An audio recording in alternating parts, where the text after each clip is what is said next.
For all our DDD videos and much more great information, check out Amunah.com. Hi, I'm T. And I'm E. And this is the DDD.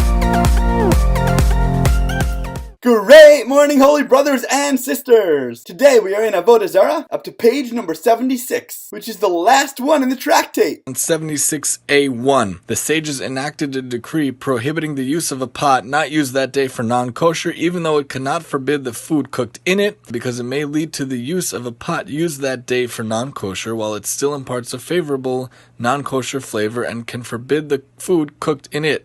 The practical tidbit we could learn is that even if something seems that it's not right, we have to realize that there's always a reason for different things. We should always make sure to enact fences for all the prohibitions and all the things that are around us in order to make sure we don't even come to bad things as well.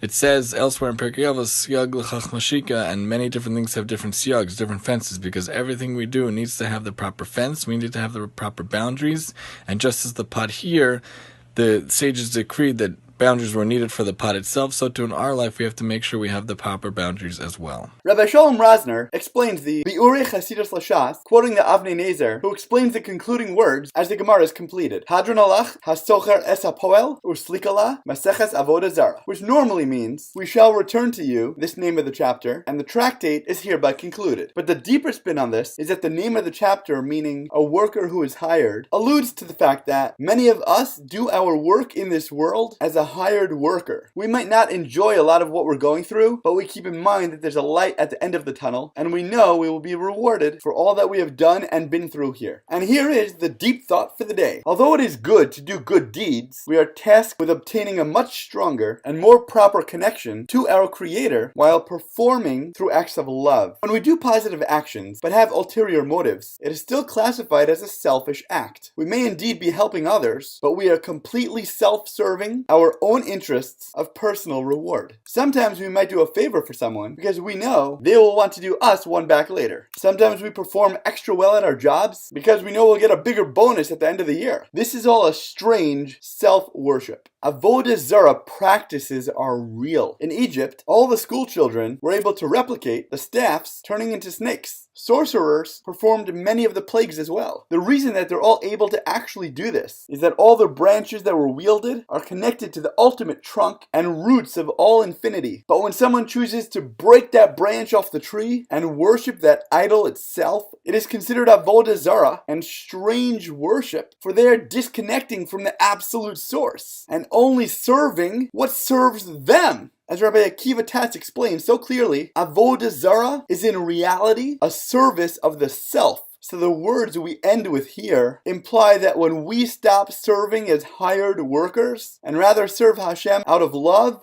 all our AvodahZara, our strange self-worship, will be concluded, and we will witness the coming of Mashiach and the rebuilding of the Beis HaMikdash, the temple, the third and final time around, speedily in our days. Amen. As always, thank you so much for learning together, and if you enjoyed this lesson, please remember to like, comment, share, and borrow, and please God, we'll learn again tomorrow.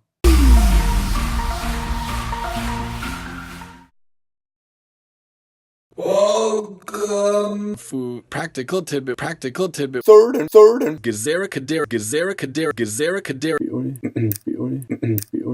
love. A1.